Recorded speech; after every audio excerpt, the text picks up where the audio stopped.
perilaku narsis ini kan emang sangat membagongkan dampaknya gitu ya guys, sampai para orang pinter atau saintis atau peneliti gitu ya pasti kepo banget kan, sampai pengen tahu itu bedanya di mana, bahkan mereka melakukan scanning beneran gitu ya orang-orang yang mengidap NPD ini beda dengan yang normal gitu. Nah, dalam video ini kita akan menjawab pertanyaan di mana sih bedanya gitu ya, atau dalam tanda kutip biar judulnya keren, membedah otak NPD gitu ya.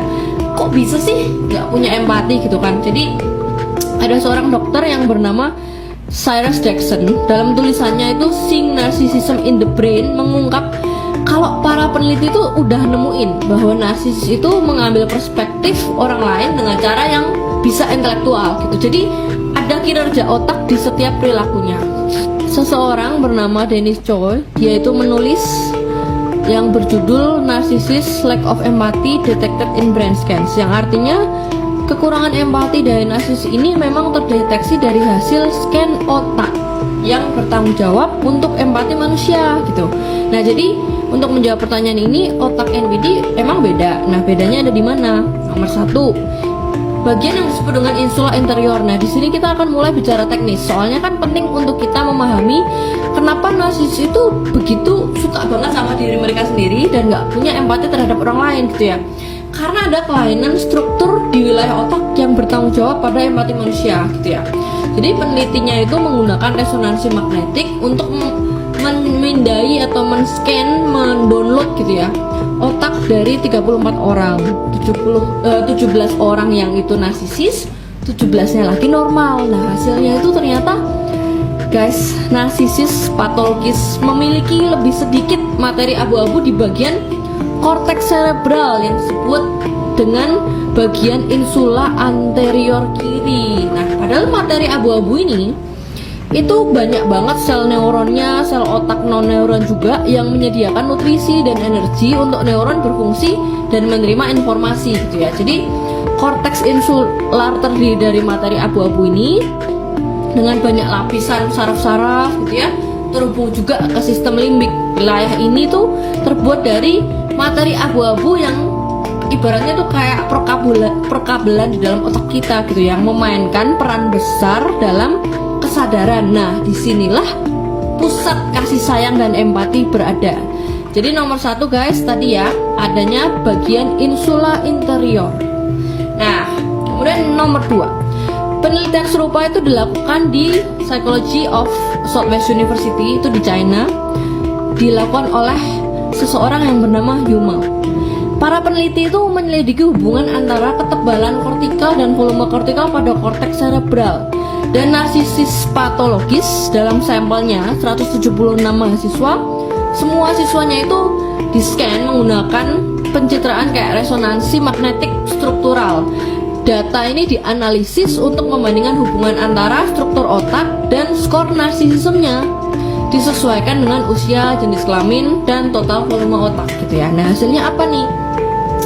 Ternyata yang narsisis adanya kekurangan ketebalan kortikal dan volume kortikal di korteks prefrontal dorsolateral kanan gitu ya. Nah, itulah istilah yang susah itu, tapi intinya wilayah otak ini kunci dari jaringan efektif pusat yang dikaitkan dengan untuk gangguan regulasi emosi. Jadi kalau misalkan regulasi emosi itu kayak seseorang bisa mengatur dan mengubah emosi dirinya atau orang lain, bisa dikatakan memiliki keterampilan EQ gitu ya, regulasi emosi.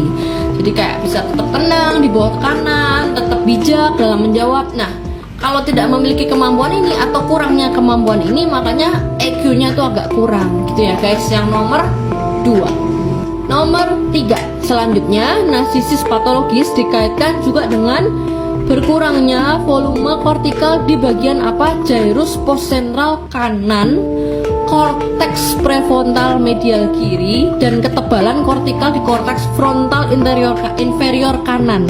Bagian-bagian ini yang namanya tadi bla bla bla itu bertanggung jawab untuk kognisi secara sosial yang dibutuhkan untuk mengenali dunia sekitar, bagaimana menempatkan diri, pembawaan diri kita.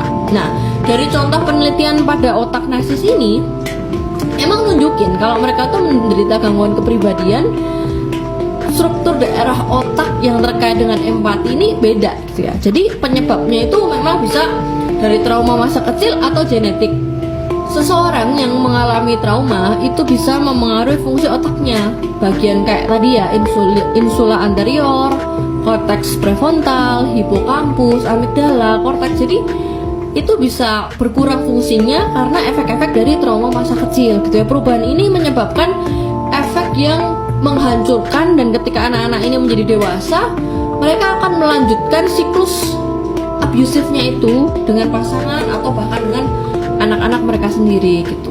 Yang nomor 3. Kemudian yang nomor 4. Nah, bagian apa lagi nih yang beda?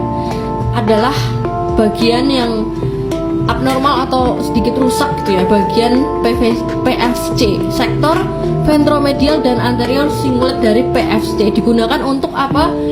Mengontrol dan mengatur fungsi pengambilan keputusan. Makanya jangan heran kalau narsisis ngambil keputusan itu mencela-mencele, pelin-pelan, karena adanya minor dari bagian ini. Jadi narsisis sulit untuk berkomitmen, sulit jujur, sulit integritas, merencanakan sesuatu aja nggak tanggung jawab gitu ya. Selain itu, untuk kita bisa mempercayainya itu juga agak susah gitu ya, karena nggak mau mendengarkan dan memahami sesuatu dari luar gitu ya. Nah, kondisi ini membuat apa ya, psikisnya labil, punya jati diri yang rendah, sehingga tergantung sekali pada validasi dari luar, validasi orang lain, pujian dari orang lain, penerimaan dari orang lain, kayak holo gitu ya. Jadi nggak bisa mencintai diri sendiri, apalagi mencintai orang lain gitu kan.